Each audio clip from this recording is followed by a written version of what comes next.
Hi, everybody. We're going to get started, so we'll just jump right into it. We'll introduce ourselves. I'm Jared Polkins. I work for the Bend Pine School District. Nathan McNulty, Security Architect at Beaverton School District. I'm Eric Horn. I'm a Systems Administrator, DBA, for Beaverton School District. And so our topic is vendors and securing our data.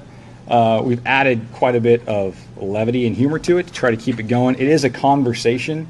If you have questions, concerns, we approached it from the angle of trying to speak to both IT departments in K-12 as well as to vendors, trying to align that security is a partnership. So we'll kind of just get rolling, I guess, here. So the first step on the path to change is admitting that we have a problem. Has everybody seen this before? Like 7 other sessions, right? So I'm sure it's hit a lot, right? And so we know Doug Levin. We have a relationship with him. He's the guy back in DC that runs this, that consults and tracks security incidents. And so we know that we have a problem, and we are trying to address that. And in the thought, it's these are the breaches that we know about. In some of the positions that Nate and I and Eric have taken, and some of the actions as far as groups that we're involved in, we have people reach out to us. And in trust, we'll say, hey, my district, has been compromised, and we need to pay a ransomware thing, and that's our consideration, right? So those are just the breaches that Doug knows about that are public. He's basing them off of public research. There's a lot more. So if you've been breached, don't worry, you're not alone. If you've been breached and not talked about it, you're not alone. And we hope that a part of this is that in the conversation, people feel empowered to start opening up about that. They can talk about it, and they can engage to try to solve that problem. So just to get a gauge of the room, how many people feel like they're doing okay with security? How many feel like they're just nailing it? Perfect. And how many are like just starting and know that, we put domain users in the domain admin group so that they can install software? Yeah, okay, good. So yeah, I think our level of security knowledge within education, we're a little bit behind in some areas, and we're not necessarily making those demands of our vendors. So I think that's a little bit of it. But like when we have installs done, Eric and I will actually go through the system and review all the settings and changes that the vendor made as part of the installation. Unfortunately, smaller districts, some of them don't even have a dedicated IT staff. So when that vendor comes in and does that install, it's left that way and nobody ever reviews it. So I feel like that's part of this conversation is how do we address the vendor behavior so that when they go to those smaller districts where you don't have those staff, how do they change their behavior there so they're leaving it in a secure hands for you? And so as part of that, we acknowledge that we have a problem, and it begs the question then, with that problem, who is on the hook for a security breach, right? Who is on that? And is it the cyber insurance provider, right? So if you read this blog, Shinner, right, you probably know about this dude, famous cryptographer and security guy. You're starting to see these conflicts where insurance providers have found loopholes to where they're just noping out of the situation. You've got cyber insurance, you think you're covered, and in actuality, when you need it, they're going to look for an out. Is the vendor on the hook, right? So here's T-Mobile. The CEO is incredibly angry.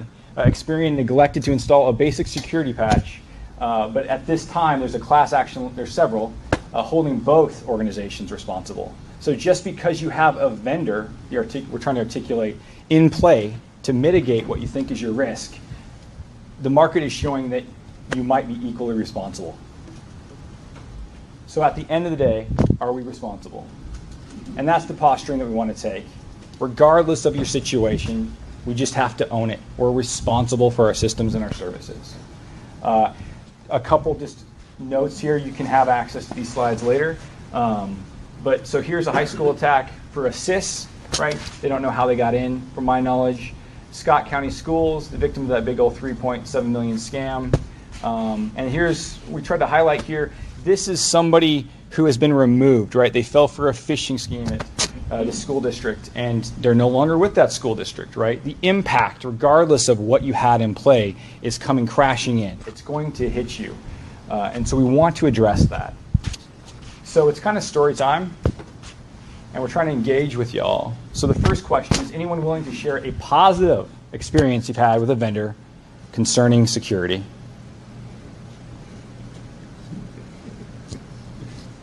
There. Ouch.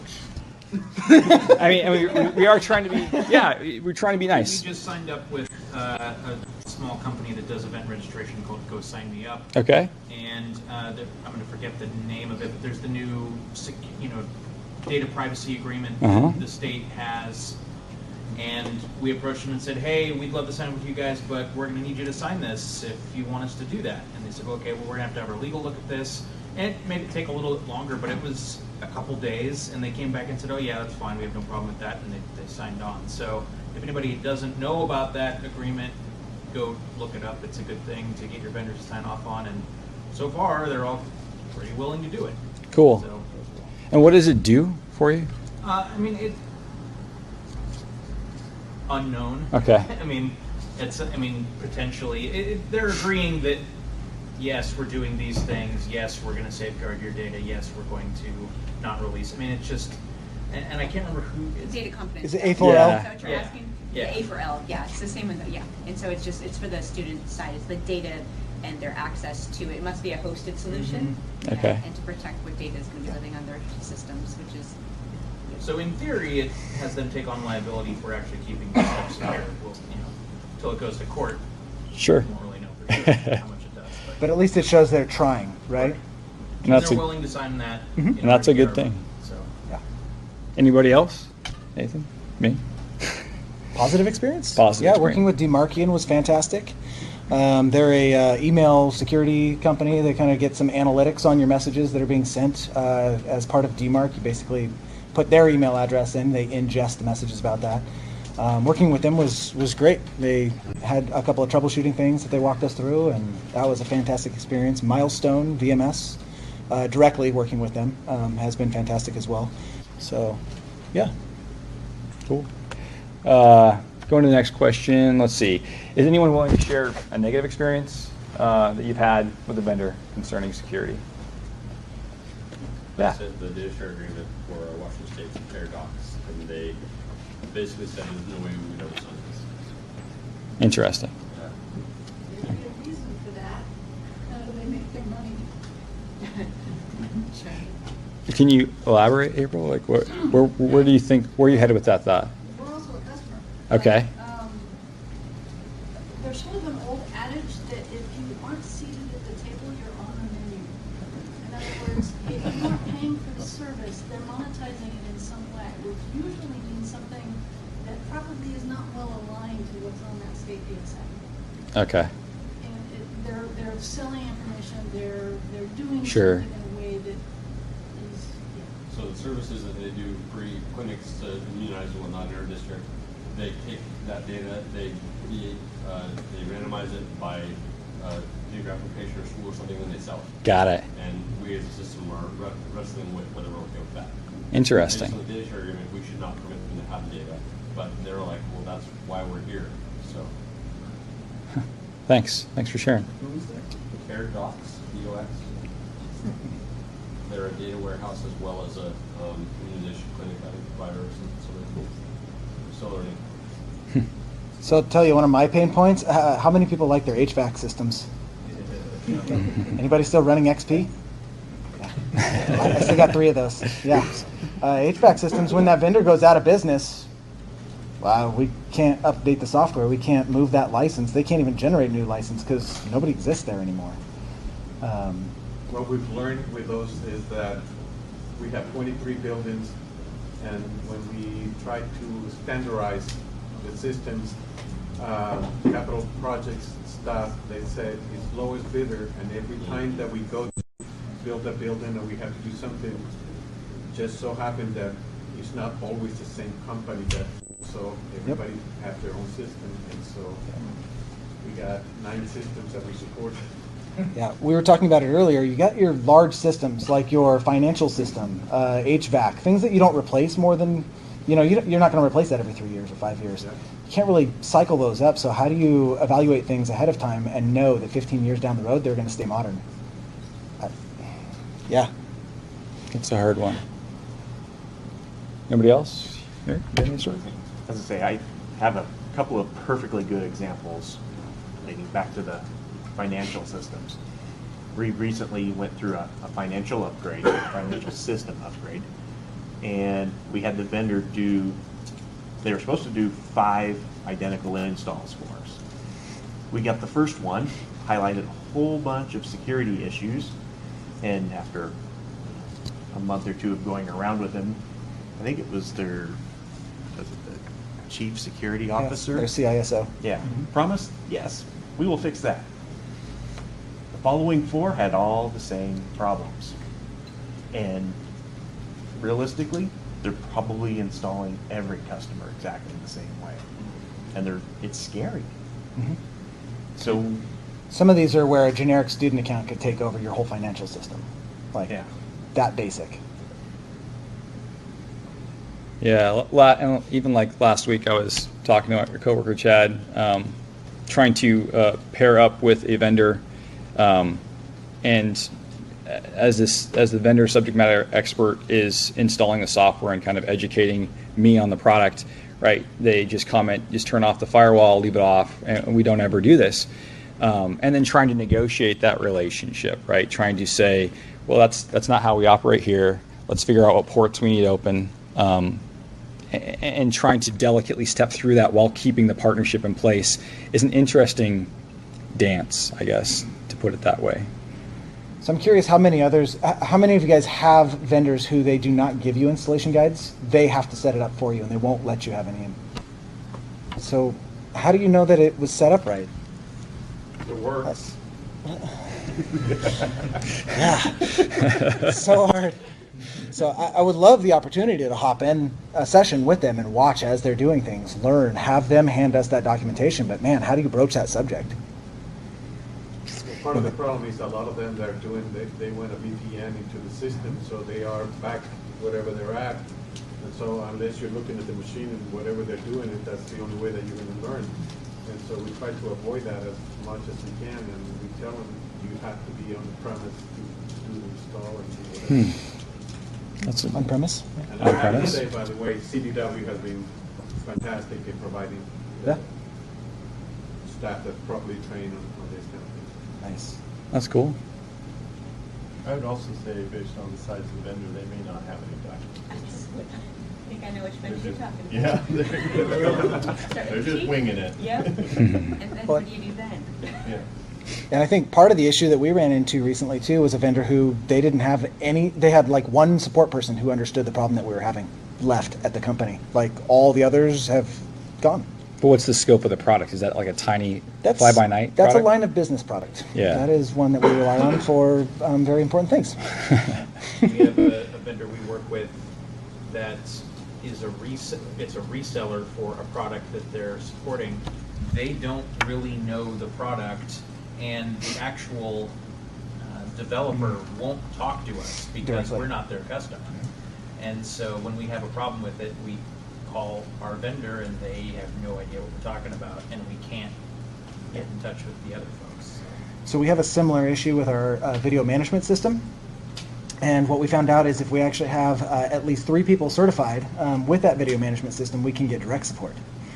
So, there are sometimes ways around it, and that certification's like $800 per person. So for smaller districts, that's a harder ask than some larger districts, but may be able to cut out that middleman, and you actually might save money. So find creative ways to work our way around it, I guess. But yeah.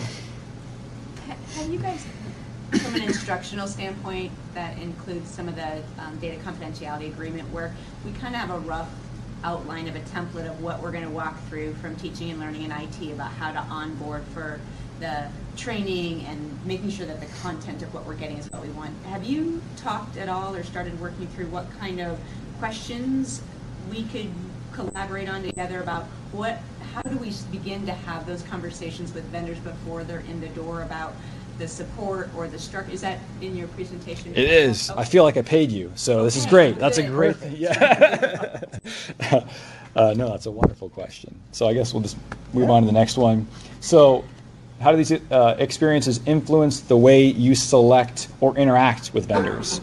how, like, thinking through the process when you see vendors, and we've kind of articulated some of this, behaving in this way, implementing systems in a way that I call it, you know, the spidey sense comes out. You kind of feel like that's a little weird. Like, maybe share a story, share a thought process. What do you go through? Maybe you can't say anything because you don't have the security to say anything as far as the empowerment in your district to say it, but what goes through your mind? How does that change? Does anything change? Thoughts? That little voice in your head that's screaming. Yeah. Generally, if that comes up, it's a sign that we need to be more involved in the procurement process. Okay. I mean, usually when we run into something like that, it's a system that we didn't have any involvement in selecting, and it was just, hey, we bought this, it's getting installed next Tuesday, we need help with that. So trying to get in front of those decisions before they get made is usually what will get triggered by something like that. So what's your technique for getting in front? I'm generally curious. I think every district. My boss, who's the director of technology, has basically met with every department now and said, hey, these are the issues we're running up against. We really need to be involved in these decisions from the beginning, not just after the fact. For a couple reasons. One, just we need to be able to do our jobs and keep things secure, and we can't do that if we don't know what's coming. But more just for you, the department, you know, you want to make sure that what you're getting is going to work for you. You don't want to find out after the fact that you spend a bunch of money on something that isn't going to do what you need. There's been enough horror stories of that happening now to a couple different departments that they've all kind of gotten the message like, hey, I should at least have technology take a look at this before I pull the trigger. So we've pretty much gotten there. Like, no one's buying something before talking to us, but what we're trying to do now is get in the door even earlier before they've decided they want to buy something, because it's tough when they say, hey, we've settled on this, can you bless it? To say, well, wait a minute. They don't want to know at that point. They just want us to say, yep, you're great, go ahead. So getting in on that first, you know, hey, when you guys have that glimmer in your eye, I wonder if we could get a system that could do this. That's when we want you to give us a call and let us partner with you through the whole thing. We're not there yet, but we're trying. I didn't get to meet you while you were dating my daughter. Right, right. Yeah. We have a sneaky trick for that. We have a template for RFPs and procurement that goes to the vendor that they have to fill out. It's a fairly sophisticated security question. And if they can't answer it, it begins the dialogue before the purchase happens. Okay. So we have a little bit of language in our contract as well, that how they handle authentications and some miscellaneous things like that. You guys were talking about something similar? So we're working on a few things, and right now some of the stuff I've submitted to our group internally is trying to. So I'll back up. I know one of our engineers, incredibly talented person, has got like 4 pages that they've kind of invested in what would be the ideal from a support standpoint, technology posturing for security, right? And so that's a thing that is existing in our district right now. But with the RFP or procurement process, like April's talking about, trying to get some of those lines in there at that point, I think that's intriguing. I just clicked on Cool. Since Yeah, so what policies or language were in place to facilitate an open discussion about security? I think we already touched on that, it seems like. Okay.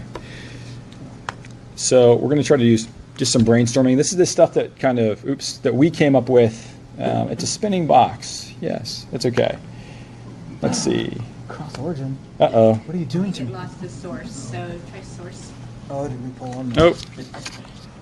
Call. I Not don't know. the regular John, but an IT guy. That one. Let's do it. Hey, brainstorm. Cool. So these are some of the ideas that we came up with. Doesn't mean it's right. It's just to facilitate some ideas. So this is a tough one, but it is something like I did it last week, right? Paired implementations or upgrades. So refocus this misalignment of ownership. What I see a lot, and I saw it even in the private sector, was that you would get the vendor subject matter expert to come in, right? They are aligned for that window of the duration of the implementation or the upgrade. So that could be a 2-week span, that could be a 6-month span if they're doing, implementing a SIS. But then that really is they lose that focus. And then you as the ongoing long-term stakeholder have to live and maintain that system. So how do you align those two different perspectives? A short-term focus from the vendor who's implementing it, who just wants to get it up and running at this point, and your long-term focus. And so what I did is I just spun up a VM, allowed somebody to, essentially share that screen. We logged into all the servers together. We started going through that together. And as that person was saying, turn off the firewalls and let's forget it, I could start that dialogue. Now, that's not going to be practical for everybody, and it is costly, but that could be one opportunity for success. And I think what I'm advocating for is trying to think about that misalignment and recognize it right now and dialogue about it. Because I saw it when I was working for an ISP. I've seen it other places where you just buy a product, and that perspective from the vendor who's doing the implementation of the upgrade is much different than you who have to maintain it. That's one idea.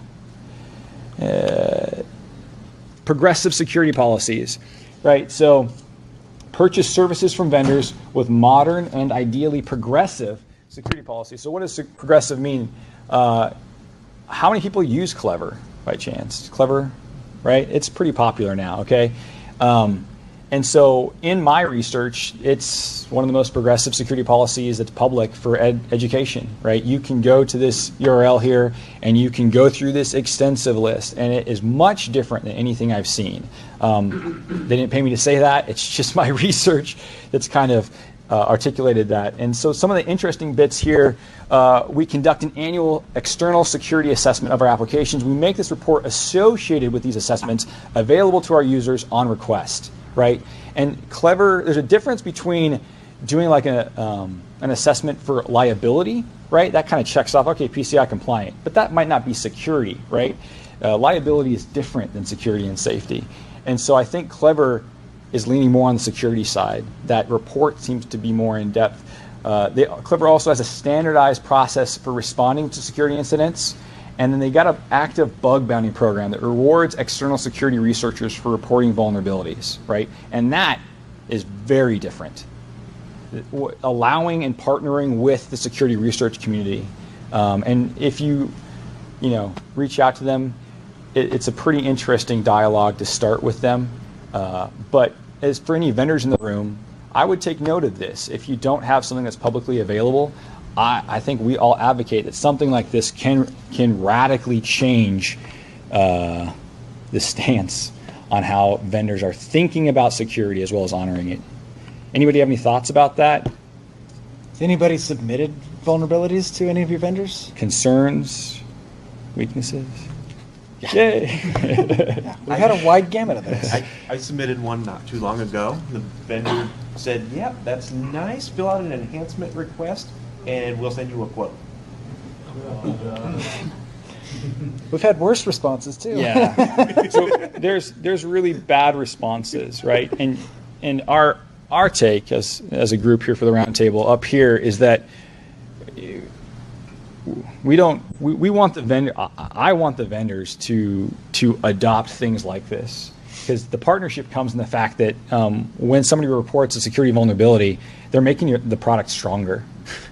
They're giving you free work, and these security researchers can go around and sell this labor on the market if they want to go do the research for a lot more money, and they're willing to give it to you, the vendor, that is. So if there's any vendors, please pitch this idea that it is a good thing, and I think we'll articulate more into that here. Let's see if this stuff shows up. There should be a video, but it might be having a problem. Okay. There's a video on the slide. We won't watch it, and we weren't planning on it. But requiring ISO standards, kind of April's point, for vulnerability reporting. And this is really only dialing in on the idea of vulnerabilities.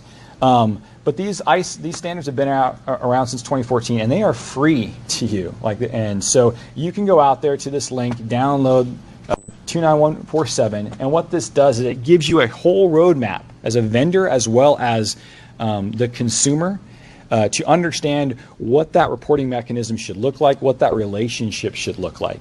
So if you start requiring these things, you don't have to wing it, right? You can say, do you implement these ISOs? And if they do, that's a great signal. I don't know. Anybody have any thoughts? April? Anybody? Anybody worried about recourse on sharing vulnerabilities with the vendor? Like legal threats, potentially. There's some of our software has a what is that called? The clause, the Reverse engineering clause, which they think that everything falls under. There are threats and legal recourses that are tried against vendors who don't appreciate having the information shared with them. So having something like this really protects you as you go forward and say, hey, I think I found this with the vendor, and knowing that they're not going to come back at you because you tried to help them. Does anybody have penetration tests performed? Are we aware of what a penetration test is? We should port scans. Okay, port scan. We have one done, but it's not something we do on a recurring basis. Okay.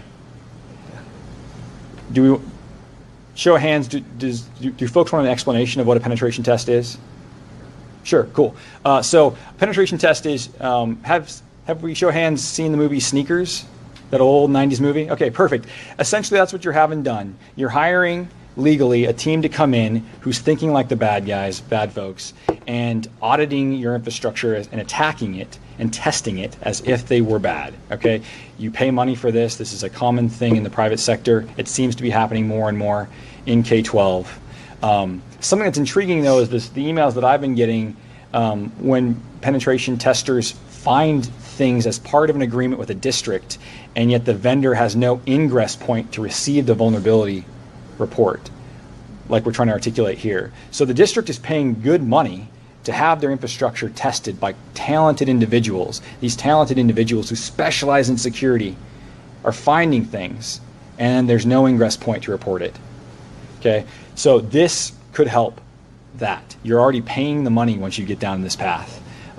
As well as some of these penetration testers, they want to report it because when they get to do a public write-up, that helps their business, right? They get to say, hey, we were auditing the system, here's a public write-up, and it's how that security community works. A lot of times, security researchers don't get necessarily paid in cash, and I know when I've done my security research, I don't expect cash, but a simple thank you with my name attached means a lot.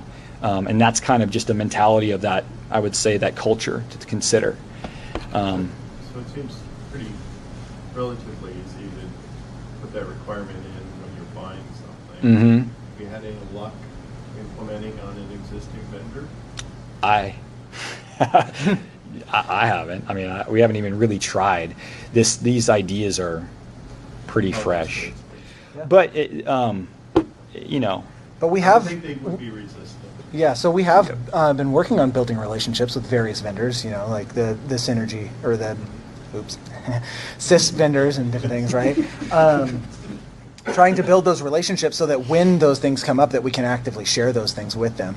The difficulty comes in, what happens when you try to share something and it's not received well, and then now there's something, but you can't tell anybody about it. Like, what do I do with that? Now I know there's this thing that anybody can come in out the internet and take your entire financial system, but I'm not allowed to say anything. So it's a really difficult situation. So having something like this not only protects us as an organization and them, but it also protects all our staff and students' data, which really is what we're here for. Absolutely. So kind of the pitch is, the philosophy of transparency builds trust. I think in K-12, I'd like to think as IT folks, we're fuzzier, right? We work with kids. I'd hope that we're fuzzier. Maybe that's not always the case. But I know that definitely drives me. The fact that I'm around kids makes it kind of nice, right? Versus the jobs I've had in the past and stuff. And so it's interesting, the dynamic that as folks that work in education, we want these transparent conversations with our students, right?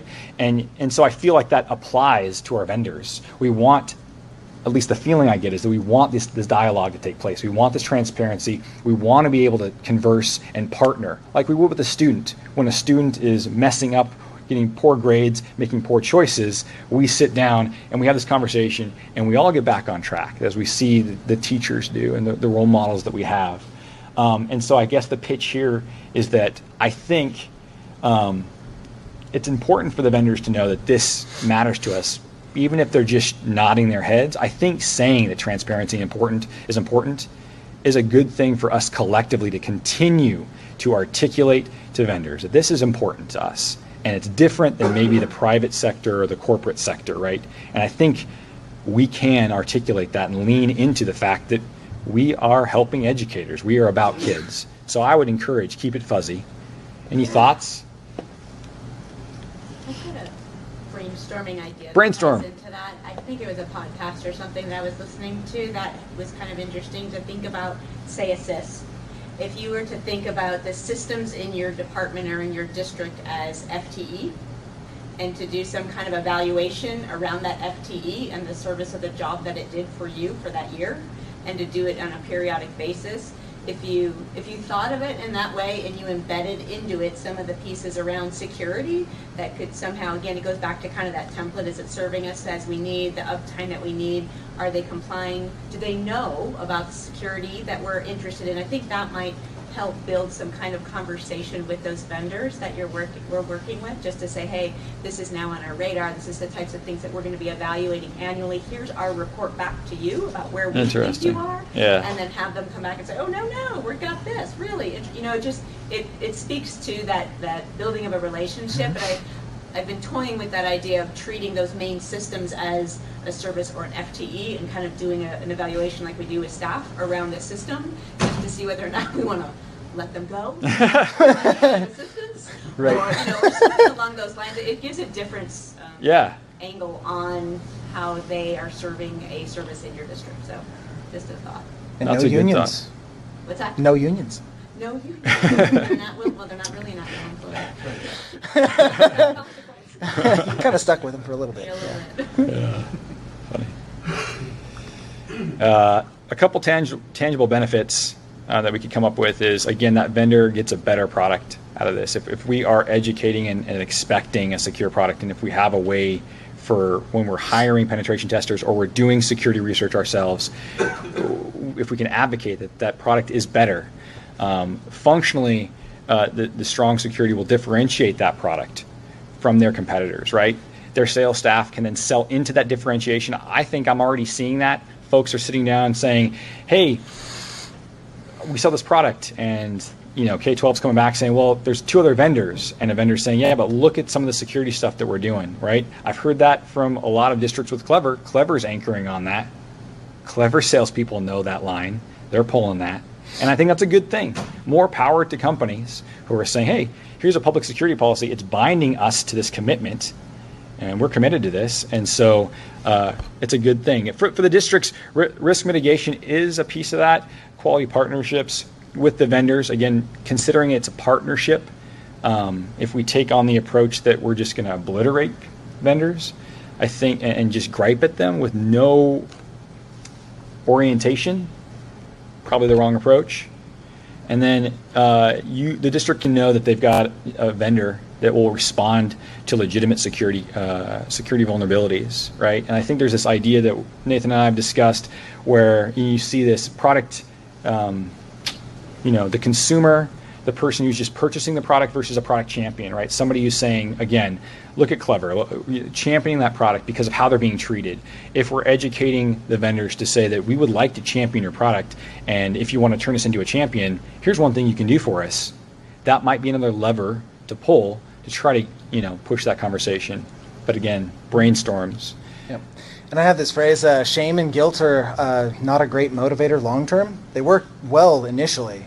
And so the vendor may kind of bend to your will for that brief moment. But after that, they're going to distance themselves. It kind of breaks that relationship. And then down the future, it's not going to pan out. So building those relationships and that working together as a cooperative type of scenario is going to go a lot further in that way. So that's what we're looking to kind of instill. Any ideas? It's still a brainstorm. Thoughts, things that have been successful at your district, something that you're proud of in regards to how you're securing your data, a relationship that you've kept intact with the vendor, anything that anybody would want to share? I mean, yeah, just communicating with them about that you care about this stuff is a big part of it. That this is something we're going to evaluate you on. This is something that we expect you to provide, and it's a big, it's a big selling point for us when we're doing our rubric evaluating vendors. I think it's one of the first columns, if not the first column on our rubric, is what kind of security practices do you have. And they want to make a sale and they want to have a good relationship. So generally, if it's clear that that's what you expect a good relationship to look like, and we have our copier vendor that we're just about to re-up with. So we have all of our copiers leaving and all new copiers coming in. And we said, what about the the hard drives on these things have all kinds of stuff on there. What's your well, we wipe them. It's totally good. I said, okay, well, can we get it in writing that you did that when you're done? Can you give us something that says, we went and did that? So yeah, sure, no problem. We had to ask, but they had, oh yeah, it was no big deal. So just having that relationship and that two-way communication is important. Just then, if you do come up with something where you think, boy, it'd be great if we could get X, you've got something to go to. On the very practical side, make sure you set any vendor accounts you create to expire when the contract expires. Yeah. Just set it up. The moment you create an account, it should have an expiration date on it. Yeah, we only enable them during the times that they're actually doing the work. Otherwise, why is that account sitting there? Some of the vendors or contractors are, Right. Yeah. Vendor management is difficult. Especially when they run service account or services as their vendor account, right? And so that's part of that review process, finding when they're doing that. Because otherwise, you disable their account and suddenly your whole system goes offline. So I can think of a vendor that's done that. Is that part? Have you guys already? I don't want to jump ahead. Is that something you've already pulled together, like best practices? This should be on your list. Like, do not make an account that's based on your agency or something. This is how we run our service accounts in our district. Or is that? So I think that's something that we're our district's still working through, and I know that we have a ton of ideas about it, and we're all passionate about a lot of that stuff. But at times, it can be a challenge to kind of get that all in a doc that's enforceable. Even I feel like we've broken our environment for a few things. And now that we've been doing it consistently for long enough, all the vendors are aware of how we have things set up, and we've communicated that well at the outstart. So they know if they set something up under their vendor account that it's going to stop working. So they know that it's only valid for a period of time. We also tend to pre-create the service accounts that those services are going to run under. And so those are already provided to them as we're doing the installs. So that's been a really helpful thing to already have everything ahead of time handed to them. So they kind of know what to expect. We had one vendor that, they learned the hard way, because when we had set up their account, we had set it up so the password automatically changes once a month. And once you know it, the system kept going down once a month until they got in and fixed it. They did eventually fix the underlying problem. Which leads into a really good question of what do you do when a vendor doesn't really follow any of your recommendations or requests or anything else, and how do you kind of plan for those situations that are inevitably going to happen, and kind of prepare or kind of defense in depth, I guess. And one of the things that I think of, we use VMware firewall in front of all of our VMs, as well as the Windows firewall. So they disable the Windows firewall, it doesn't really matter, because VMware is already handling that at that layer. So that's just one example. But how do you guys handle that situation where I think this vendor might do something stupid? So how do I prepare for that? Or do we think about that? We're trying to tackle that one now with our HVAC vendors, trying to build a kind of a containment zone where they can get to all their gear, but nothing else once the VPN in. Yeah. So that hopefully it contains the problem. Yeah. They So- can mess their own stuff up, but not much else. Network segmentation isolation type, yeah. How much monitoring are people doing is one of the questions I had, and then I'll combine that with a follow-up, which is, if you are doing monitoring, how do you cultivate meaningful signals from that monitoring? So it's probably more relevant to some of the stuff I've done at like the ISP, where we estimated we had like 2 million devices like on that plant, right? And this is consumer devices, right? But when you have millions of events for like a centralized logging platform coming in, the signal would be which ones are relevant to you that mean that I got to take action, or which ones don't you care about. So, and again, to start that conversation, maybe we're not centrally logging anything. Maybe we don't have a central logging system. Is that something folks are doing? We have a rule where it Okay. Every time they log in, and then I know, because we've had issues where we've had outages from vendors, so now I know who logged in. Yeah. Why. We So- we have for some systems we have a similar rule, and an intriguing bit about that is I think at one point the vendor was trying to spin up a new customer, and without talking to us, logged in, grabbed a bunch of configuration data, and who knows what else, right? And we had to go converse with them about that, and so that's intriguing. But I have a question. We're talking all about protecting ourselves from the guys from the outside. How about protecting ourselves from the guys Yeah. inside that we try to implement? For example, I'm an IT director and I no longer have access to the local admin accounts on the Windows computers. And I found out that because the infrastructure had implemented something, and when I tried to do something from a board member, I said, I don't have access. Well, how come this is not? I can't access the Wi-Fi Meraki dashboard. Why would? So we started to implement certain things. So how do we prepare ourselves in preventing somebody from the inside to cause the damage?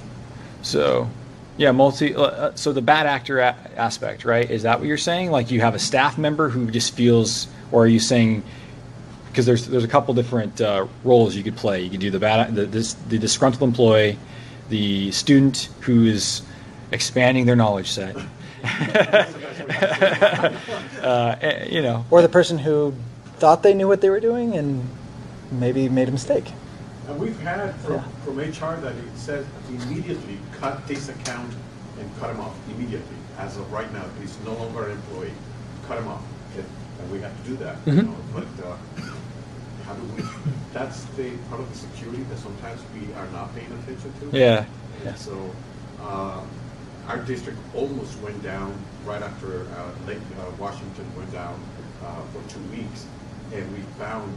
It just so happened that one of our guys was on a server and he started seeing these duplication of folders in the student records, and he couldn't figure out why, so he immediately pulled the plug, and he was the bug that we had within our system. Okay. So, but it was because a teacher had allowed a student to use a thumb drive to print their homework, and the thumb drive had an executable in it. And so we were able to track it, but Somebody's dancing back there doing the action of pulling all the plugs from the. I think it's an interesting thing is that a lot of times as technologists, we try to tackle technology issues with technology, and we often don't think about that the security stuff especially is a combination of a relationship between your users and your staff.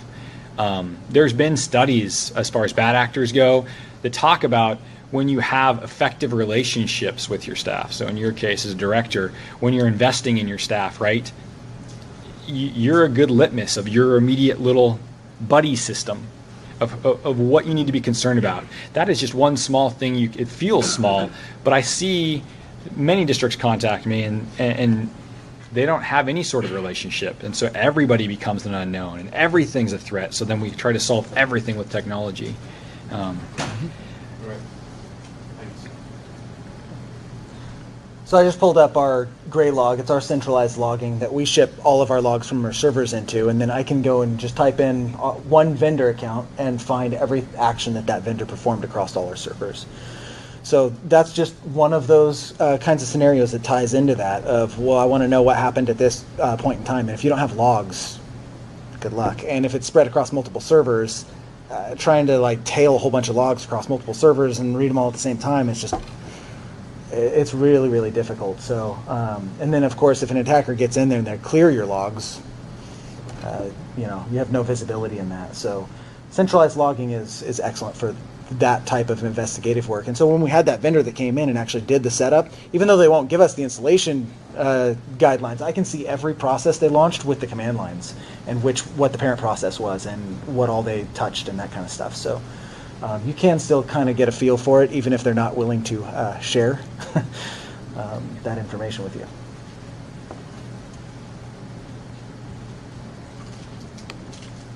I'm assuming we're good on time, right? I think so.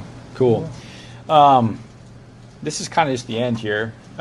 So we've seen a lot of bad stuff happen in the news, and just some predictions that we still have, right? And we're not trying to be defeatist, but I personally think that the breaches we've seen, so San Diego and different things, are still the tip of the iceberg, and that K-12 will have an Equifax event, right? It's going to be really massive, and it's going to be really ugly, and so take back to whoever you can talk to, don't be Equifax. I think that's something that we can distill down into a statement.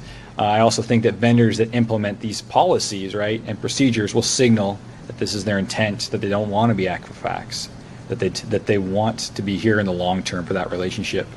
So that's kind of the end of our slides here in this talk. Yeah. Any feedback? Any other thoughts? I guess going back to that logging, how many folks have centralized logging? Is that Nice. okay? Just in. Okay, good for you. You did just give me an idea of making a list of all my vendor accounts and flagging them. Good idea. Yeah, we have a lot of honey token accounts as well, so That's hey, what- that one's not supposed to be used, so ATA will throw an alert that somebody attempted to use this account. So, lets you know, we got to go check out that user. Right? Honey tokens. Who's Okay. familiar with that? Oh, sorry. Okay, describe it. Okay, so honey token, you create an Active Directory account, maybe stuff it into enterprise admin or domain admin, but the account's got like a crazy complex password or even disabled. It doesn't really matter. Basically, an attacker will come in, enumerate your domain admins. They want to know, who's the privileged accounts that I want to take ownership of. So then they start trying to map it out and figure out what paths they can get to do that. So Bloodhound AD is an awesome little tool you can go play with. It's free on GitHub, and it'll map out your privilege escalation paths as to how I can get from a standard user to domain admin. What was the tool called? Bloodhound AD. Bloodhound AD. Mm-hmm. Should pull it up here in a second. Yeah, so anyway, they'll come in, enumerate that. They want to know who's in domain admin. So ATA will actually flag on people who are enumerating the domain admins and kind of give you an alert about that. I don't want to miss shit from you. But also, if they try to log in using that account that you've marked as a honey token, so think of honeypot, except it's an actual account or even a curb ticket, like you're looking for a silver ticket or a golden ticket or whatever. You can have those things flagged in ATA or other SIEM type solutions, and it will give you an alert or notification that somebody tried to reuse a ticket that should be well expired, or use an account that you've flagged that nobody should ever be using, shouldn't be tied to any services or. So to distill that down is you create a special account, okay? This account is not used by anybody, has like a 36-character password, and if an attacker is infiltrating your network and starts to try to access that account, it is a token, a honey token, like a honey pot, like a honey bear, and so you would create a signal based off that, a signal back to you saying, hey, someone tried to use this domain admin. Well, what's going on? That's not, nobody has a reason to log in with that account. So there's all these little techniques. I know a number of folks are using them. So if these interest you, speak up and ask, and there's folks who will gladly educate you on that stuff. Also, I did speak up in the last session, Go Fish. I've implemented a bunch for different folks. That's that free open source phishing tool. And so if folks are interested on how to implement it, it's pretty straightforward. And the database is all internal. It's actually a really slick application, so it's a single binary. So if you're looking to try to invest that way with an education program, not a bad way to start. So that way you only have to work on buy-in from your leadership versus dollars too. So, Yep.